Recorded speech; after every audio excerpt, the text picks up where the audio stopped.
वालेकुम। Hope you all are fine. हमने anti cancer drugs start की हुई थी। हमने सबसे पहले एंटी कैंसर प्रीवियस वीडियो में हमने एंटी कैंसर ड्रग्स की इंट्रोडक्शन पढ़ा और हमने लोग किल फिनोमेना हमने डिस्कस किया। इस वीडियो में हमारी फर्स्ट ड्रग हम डिस्कस कर रहे हैं एंटी मेटाबोलाइट्स। एंटी मेटाबोलाइट्स का क्या फंक्शन है? चूँकि हम एंटी कैंसर ड्रग्स पढ़ रहे हैं तो ये इसका क्या फंक्शन होगा? सेल प्रोलिफरेशन या सेल डिफरेंशिएशन को बिल्कुल स्टॉप कर देगा। ये सेल प्रोलिफरेशन या डिफरेंशिएशन को कैसे अब स्टॉप करेगा? ये सेल का जो मेन फंक्शन होता है, मेन जो पार्ट होता है वो क्या होता है? डीएनए और आरएनए होता है।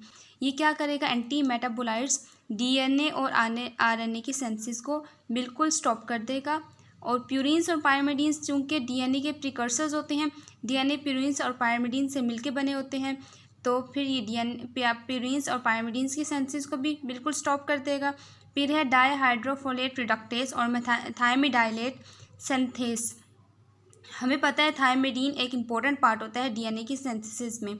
जब ये थायमिडीन नहीं होगी तो डीएनए नहीं बनेगा, क्योंकि thymidine less death of the DNA हो जाएगी। जब डीएनए नहीं बनेगा तो ऑब्वियसली हमारे पास सेल की प्रोलिफरेशन या सेल ही नहीं होगा, हमारे पास सेल की ग्रोथ ही नहीं होगी। फिर है फॉलिक एसिड। अब फॉलिक एसिड क्यों ज़रूरी है सेल की ग्रोथ में? हम ये आगे पढ़ते हैं। एंटी मेटाबोलाइट्स क्या होते हैं? सेल साइकिल स्पेसिफिक होते हैं। ये एस फेज में जाके, एस फेज कौन सी होती है? सिंथेसिस फेज, जिसमें सेल अपने आप को सिंथेसाइज करता है, अपने आप को बनाता है, अपने आप को प्रिपेयर करता है, डिफरेंशिएशन के लिए अपने आप को प्रिपेयर करता है। उस फेज में जाकर एंटी मेटाबोलाइट्स एक्ट करते हैं और उनको किल कर देते हैं, सेल को किल कर देते हैं। चलिए अब देखते हैं कि फॉलिक एसिड कैसे प्ले रोल करता है डीएनए की सिंथेसिस में। फॉलिक एसिड किसकी सिंथेसिस के लिए ज़रूरी होती है? डाईहाइड्रोफोलेट की सिंथेसिस के लिए फॉलिक एसिड ज़रूरी होता है। ठीक है, अब हमारे पास एक एंजाइम होगा डाईहाइड्रोफोलेट रिडक्टेस। हमारे पास एक एंजाइम है जो बनाता है टेट्राहाइड्रोफोलिक एसिड।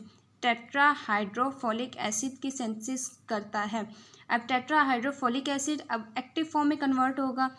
कौन करेगा? एक एंजाइम करेगा, थायमिडाइलेट सिंथेस। एक एंजाइम है। सिंथेस का क्या मतलब है? बनाना। किस चीज़ को बनाएगा? थायमिडाइलेट को बनाएगा। थायमिडाइलेट क्या है? एक प्यूरिन है। ये प्यूरिन की सिंथेसिस के लिए इंपॉर्टेंट होता है। एक प्रिकर्सर है। प्रिकर्सर क्या मतलब होता है? एक पार्ट है। प्यूरिन्स के बनाने के लिए जो पार्ट्स की ज़रूरत होती है उसमें से थायमिडाइलेट भी एक पार्ट है प्यूरिन का। और प्यूरिन रिंग्स जब मिलती हैं तो क्या बनता है? डीएनए बनता है। इसी तरह डीएनए के फॉर्मेशन के लिए क्या ज़रूरी होता है? फॉलिक एसिड ज़रूरी होता है। अब एंटी मेटाबोलाइट्स क्या होंगे? एंटी मेटाबोलाइट्स फॉलिक एसिड की सिंथेसिस को ख़त्म कर देंगे। जब फॉलिक एसिड नहीं होगा, डाईहाइड्रोफोलेट नहीं बनेगा, टेट्राहाइड्रोफोलिक एसिड नहीं बनेगा, थायमिडाइलेट नहीं बनेगा, प्यूरिन्स नहीं बनेगी और इनफैक्ट क्या नहीं बनेगा? डीएनए की सिंथेसिस नहीं होगी। मतलब सेल नहीं बनेगा, सेल की प्रोलिफरेशन नहीं होगी, सेल डिफरेंशिएशन नहीं होगी। एंटी कैंसर में क्या होता है कि सेल की प्रोलिफरेशन हो जाती है, अनकंट्रोल ग्रोथ हो जाती है सेल की। तो हम एंटी मेटाबोलाइट्स देंगे तो ग्रोथ ऑफ सेल नहीं होगी। तो हमारे पास क्लासिफिकेशन ऑफ एंटी मेटाबोलाइट्स में कौन कौन सी ड्रग्स आती हैं एंटी मेटाबोलाइट्स में, हम इसमें ये डिस्कस करते हैं। क्लासिफिकेशन इसमें आती हैं 4 ड्रग्स। वैसे तो इसमें बहुत सारी ड्रग्स आती हैं लेकिन हम यहाँ पे सिर्फ इम्पोर्टेंट डिस्कस करेंगे। मेथोट्रेक्सेट, पेमिट्रेक्सेट, मरकैप्टोप्यूरिन और 5-फ्लोरोयूरेसिल। अब मेथोट्रेक्सेट हम इसकी वैसे ओवरव्यू लेंगे तमाम ड्रग्स का, उस पर फिर हम लोग नेक्स्ट वीडियोस में, आने वाली तमाम वीडियोस में हम इसको बारी बारी डिस्कस करेंगे।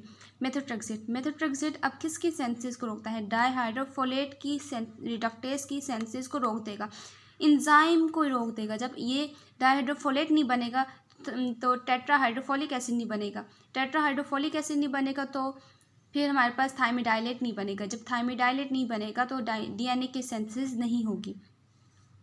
फिर है पेमिट्रेक्सेट किसको रोकेगा? अब डाईहाइड्रोफोलेट रिडक्टेस को तो रोकेगा, साथ साथ किसको रोकेगा? थायमिडाइलेट सिंथेसिस को भी स्टॉप कर देगा। ठीक है, ये 2 काम इसकी करेगा। मरकैप्टोप्यूरिन, जैसे इसके नाम से जाहिर हो रहा है प्यूरिन, ये प्यूरिन की सिंथेसिस को ही रोक देगा डायरेक्ट। उसके बाद है 5-फ्लोरोयूरेसिल किसको सिंथेसिस को रोकेगा? थायमिडीन की सिंथेसिस को रोक देगा। जब थायमिडीन नहीं बनेगी तो थायमिडीन लेस डेथ हो जाएगी सेल की। देन है हमारे पास मिथोट्रेक्सेट। अब मिथोट्रेक्सेट को हम लोग ब्रीफली डिस्कस करते हैं। मिथोट्रेक्सेट के अब दो एक्शन हैं। एक तो एंटी मेटाबोलाइट ड्रग है, हमने पढ़ लिया है एंटी मेटाबोलाइट ड्रग्स है। दूसरा इसका एंटी इन्फ्लेमेटरी एक्शन भी है। इसके दो एक्शंस हैं, एक ही कैंसर को रोकता है, दूसरा एंटी इन्फ्लेमेटरी इसके एक्शन भी है, इन्फ्लेमेशन को स्टॉप करता है, उसके एक्शन को स्टॉप करता है। अब क्या है ये एंटी फोलेट, मतलब फोलिक एसिड के सेंसेस को नहीं बनने देगा। एनालॉग ऑफ फोलिक एसिड जो ये मिथोट्रेक्सेट है ये एनालॉग है, बिल्कुल फोलिक एसिड से मिलता जुलता है, ठीक है, फोलिक एसिड से मिलता जुलता है, लेकिन फोलिक एसिड के सेंसेस को नहीं बनने देगा।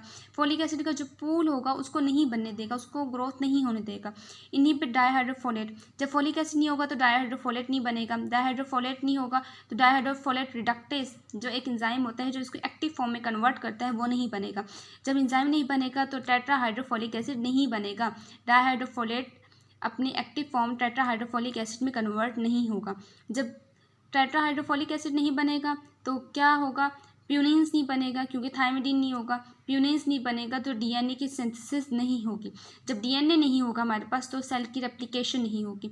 जब सेल की रेप्लिकेशन नहीं होगी, सेल की ग्रोथ नहीं होगी, तो फिर हमारे लिए एक्स्ट्रा ग्रोथ ऑफ सेल्स नहीं होगी, कैंसर को स्टॉप कर देगा। अब हम मेथोट्रेक्सेट को एडमिनिस्टर कैसे करेंगे? हम लोग इसको आईवी भी दे सकते हैं, इंट्रावेनस भी दे सकते हैं, IM इंट्रामस्कुलर भी दे सकते हैं, पर ओरल भी दे सकते हैं। हम इसको टैबलेट्स फॉर्म में भी होता है, इंट्रामस्कुलर इंजेक्शन फॉर्म में भी होता है, जिसको हम लोग IV भी लगा सकते हैं और IM भी हम लोग इसको लगा सकते हैं। मेथोट्रेक्सेट अंडरगो हाइड्रोक्सिलेशन, जब हमारी हम स्टमक में जाएगा या फिर हम लोग इसको एडमिनिस्टर करेंगे तो ये क्या करेगा, हाइड्रोक्सिलेशन करेगा। हाइड्रोक्सिलेशन के बाद क्या होगा, वाटर इंसोल्युबल फॉर्म, ये वाटर इंसोल्युबल फॉर्म में कन्वर्ट हो जाएगा। जब वाटर इंसोल्युबल फॉर्म में कन्वर्ट हो जाएगा तो यूरिन में क्रिस्टल्स बन जाएंगे इसके मेथोट्रेक्सेट के, यूरिन में एज अ क्रिस्टल्स शो करेगा मेथोट्रेक्सेट। उसके बाद है यूजेस, मेथोट्रेक्सेट के अब यूजेस क्या क्या होते हैं। आपको बताया कि एंटी मेटाबोलाइट्स होता है, मतलब एंटी कैंसर के अगेंस्ट काम करता है, और दूसरा है एंटी इन्फ्लेमेटरी, मतलब इन्फ्लेमेशन को रोकता है। Acute lymphocytic leukaemia, breast cancer के लिए इफेक्टिव होता है, ब्लैडर कैंसर के लिए, लिम्फोमा के लिए, लिम्स का कैंसर के लिए ये इफेक्टिव होता है। Rheumatoid arthritis, inflammation of the arthritis, inflammation of the joints के लिए ये इम्पोर्टेंट होता है। होप आपको एंटी मेटाबोलाइट्स की समझ आई होगी। अगर आपको नहीं समझ आई तो आप मुझे कमेंट्स में बता सकते हैं कि हमें इस चीज़ की इस जगह पे समझ नहीं आई। Thank you for watching my video.